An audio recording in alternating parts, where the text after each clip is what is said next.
Hey everyone, I'm Megyn Kelly. Welcome to the Megyn Kelly Show. Early voting in America starts in a couple of weeks. And in the shadow of 2020, many Americans are wondering about efforts to ensure the safety and legality of our vote. We wanted to take a deep dive on this issue with someone whose organization is making it a point to stop illegal voting in America. Gene Hamilton is that man. He is executive director and general counsel at America First Legal, and he joins me now to discuss what America First Legal, or AFL, is doing.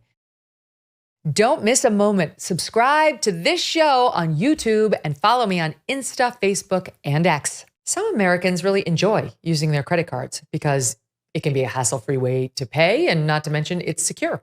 But our sponsor, the American Payments Coalition, says that some DC politicians want to change all that with the Durbin-Marshall credit card bill.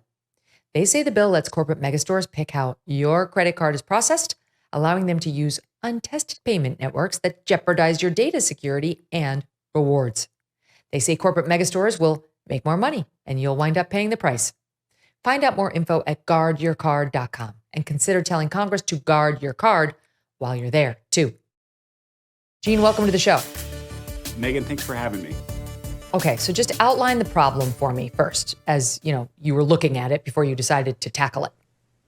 Of course. Look, everyone in America has heard about problems related to non-citizens or illegal aliens being on voter rolls. This is a very common occurrence. Now, the left would want you to believe, of course, that this never happens. No one would ever be an illegal alien and register to vote. But it's actually more common than what you would actually think. It's actually a very frequent occurrence, especially at the point of obtaining a driver's license or other such things, where someone can get added to a state's list of voters where they shouldn't be. Or if they actually use a federal form where they just simply check a box that says that I swear that I am a citizen, now please register me to vote. Those are real problems. There should never be an illegal alien on any state's voter rolls.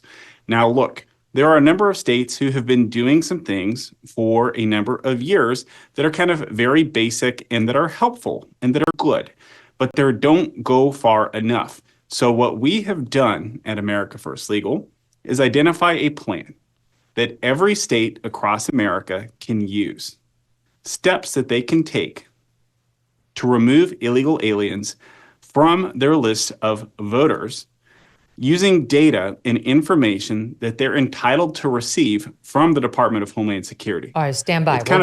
We'll get to the cure in a minute. I want to spend another few minutes on the problem. So is it the case, because when I lived in New York City, they passed a law trying to make it legal for illegal aliens to vote. That was not upheld. But are there states out there like the crazy New York, policy that are actually trying? You mentioned driver's licenses for illegals. We know Tim Walz wanted this in Minnesota. So there are states out there that are saying it's fine for illegals to get driver's licenses. And I guess there could be some as crazy as New York where then they say, and they should have the right to vote. Do you know whether that's out there? Yeah, and it certainly is. And it can also happen in states that aren't crazy because there is a single point of failure. And the single point of failure is at the point of the person getting the driver's license from a clerk at the DMV. That is your single point of failure. So if you are a clerk at the DMV and someone comes to you, maybe they're an illegal alien and maybe it's a crazy state that says, hey, we give driver's licenses to everyone who's here regardless of their immigration status, or maybe you're a good state, but your laws in your state say that if you're here and you have work authorization from the Department of Homeland Security, that we'll go ahead and give you a driver's license. Now, what can happen, though, at that single point of failure, at the point of getting your driver's license, is that at least before the Real ID Act, and there's still problems after the Real ID Act, is that it's just a matter of somebody checking a box that says, I'm a citizen and I want to be registered to vote. This is something that happens all over the place. And it is something that leads to people being on the voter rolls, which of course is an important point to point out to everyone right now. The issue here is not necessarily that an illegal alien is 100% of the time going to go register to vote at the DMV or through the mail, and that they are then going to show up at the ballot box and themselves cast a vote. The issue here, of course, is that they are getting their name registered to vote. And when you have states all across the country using mail-in ballots, right? This is all about ballot harvesting and getting as many names on as many ballots as you possibly can turned in, get the votes counted, of course, before anyone can do anything. And then at the end of the day, say, look, there's more ballots that were cast for so-and-so than the other. Explain that. What do you mean? So Democratic operatives engaging in fraud would figure out who's an illegal and who's not and try to send in a ballot for this guy that he doesn't even know he's sending in? Look, that's certainly something that can happen. And it's certainly something that can happen, especially in transient communities. So if you're at an apartment, your listeners across the country will understand that if you're in an apartment, it's oftentimes you'll get mail for the prior residents. It's especially going to be true in transient communities populated by immigrants. And so if you are somebody who gets registered to vote and you're in one of these states that does 100% mail-in balloting, one of these states that makes it extremely easy to request your ballot to be sent in via the mail, and no one ever has to check or confirm that you are in fact a citizen, that at some point along the process that you produce documentation that shows that you are in fact a citizen of the United States, the recipes for fraud are almost unlimited in terms of what can possibly be done. Do we have any idea how many illegal aliens are currently registered or have been registered over the past few years in the United States and in particular in the swing states? It's a wonderful question, and I don't know that there's any kind of actual reliable evidence indicating one number or another. The fact of the matter, though, is that there are millions upon millions of illegal aliens who have entered the United States over the last 3.5 years, that they are here, and they are loose in the United States. And when you look at the margin of victory in a place like Arizona or in a place like Georgia, where just a couple thousand, 10,000, 20,000 votes can make the difference in the outcome of an election, the recipe is there. And it's really a matter of how do we make sure that there are none on the voter rolls. If it's 100, that's a problem. If it's 1,000, it's a problem. If it's 100,000, it's a problem. Now, some of your listeners have probably seen in the recent weeks, there have been a number of elected officials across the country putting out press releases saying things like, hey, guess what? We removed 4,000 non-citizens from our voter rolls over the last year or so. 2,500 in Pennsylvania. Exactly. Virginia's been cracking down. North Carolina identified more than 1,400. Arizona said we've identified 42,000 people as federal-only registrants, which I don't totally understand. But yes, so more and more are coming out to say they're making this effort and they've identified some. So keep going. Yeah, absolutely. So, and that's great. And what they're typically doing in those situations is using a system called Save that DHS administers. And so for your viewers at home and listeners at home, think about it this way. DHS has a database that states are eligible to ping against. But to use that database, to have it be reliable, you have to have some kind of an identifier that links the person to an identifier in the DHS database. And so that identifier tends to be what's known as an alien registration number. And so think of this as like you're searching for a friend on social media, right? And if you're searching for a friend and you have their email address, maybe you can actually find the person because you have their email address. But if you don't have their email address, you're never going to find the person. And this is depending on the privacy settings. And so this is the single point of failure for the Save system is if you have someone who's registering to vote, whether that's with a federal form, and we can touch more on that in a minute, or whether it's somebody who registered to vote at the DMV, chances are they didn't provide you with an alien registration number. Chances are that they just gave you their name and their date of birth, which makes this DHS Save system essentially worthless to get the folks off of the voter rolls who didn't actually give you their alien registration number.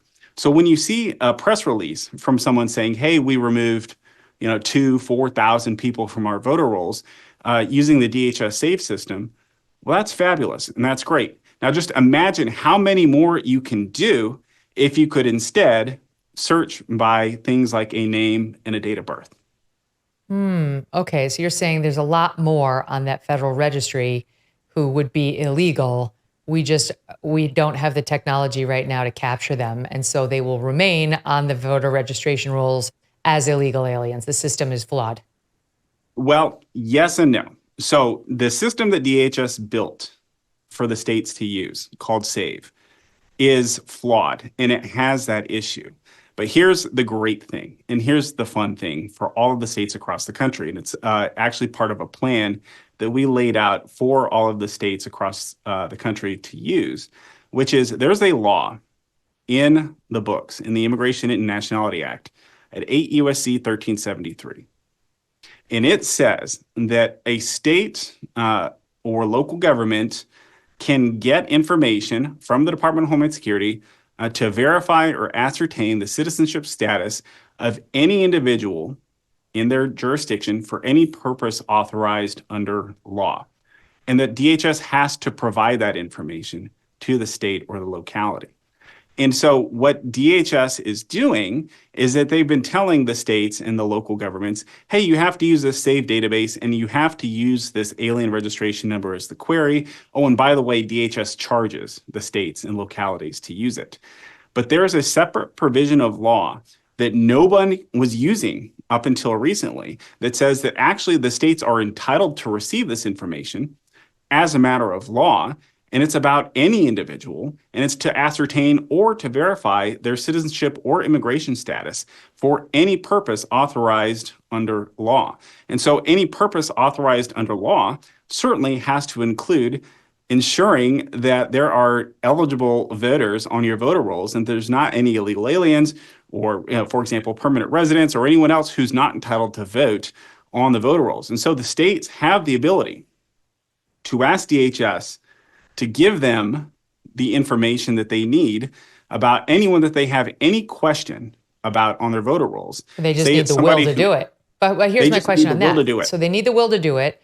But in my experience, the only states that would have the will to do it would be blue states, and they're not going to do it. I mean, and they don't, they're not going to. And the red states might want to do it, but that doesn't really help Republicans make sure there are fair elections, right? So then what do the swing states do? The odds of the swing states actually taking advantage of this, I think, are slim and none because, I don't know, most of them tend to have Democratic governors. Yeah, look, it's a real conundrum, and you've identified it, is everyone should be doing this, though, because DHS has the capability to verify based on a name, based on a date of birth. They do have the technological capability of doing this. And so this is a matter of common sense. This is a matter of good government. This should not be a red or a blue issue or anything in between. This is a common sense measure that every state across the country should be using. And if the citizens of each state petition their leaders and they say, hey, look, why aren't we doing this? One way or the other, why aren't we trying to make sure that there aren't people who shouldn't be on our voter rolls voting, regardless of how they vote? And this is one of these situations where the solution is there. The federal law provides a remedy, and the states can use it to get people off. This, again, just very good government kind of basic obligation thing to do. But don't you think that they'll slow roll it? This administration will be like, sure, we're definitely going to comply with your many requests, and we'll get that information to you probably around February. Yeah, right. Well, so that's, again, you've identified a very real problem, which is why what states need to do is give DHS hard and fast deadlines. And if DHS doesn't comply in a reasonable amount of time with the information that the states are obligated to receive under federal law, the states should go into federal court and sue and demand immediate remedies to get the information that they need, given that there's an election coming up soon, given, as you identified, early voting starts very soon in many states. And September the time is 16th now to act. In Pennsylvania. Absolutely. September 16th. Absolutely. I mean, it's like right around the corner. So can you tell me, do you know what Virginia's doing? So I'm kind of interested in what Glenn Youngkin is doing down there. He clearly does care about voter integrity. It seems like he's making sure that there's going to be paper ballots there. mandating a documented chain of custody for the paper ballots. They don't use voting machines down there, just paper ballot counting machines. But they also have to have the paper ballots retained for 22 months. The absentee ballots seem to be more secure than they are in other states, requiring a Social Security match. I don't know. It seems like Glenn Youngkin is one governor who's in not exactly a swing state, but it's still a little purple, trying to set things right.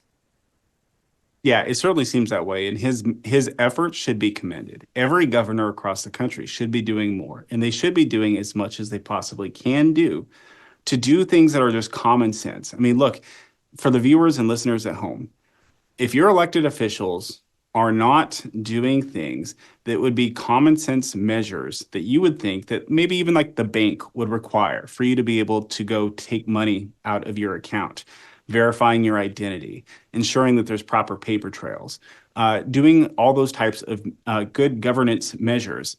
Why shouldn't we expect the same of our elected leaders when it comes to our elections, when it comes time for the citizenry to, cast the kind of the ultimate pinnacle of democratic action in society, which is casting that vote, that ballot, and getting that ballot counted properly, and having it administered in a way that people can have confidence in the integrity of the system and in the future of their democratic society. Yeah, I mean, this is definitely something that people are very worried about, on top of the issue of just stealing. They're very worried about people stealing ballots and Yes. harvesting and taking. But this is an area you're saying this is an area that can be exploited by bad actors.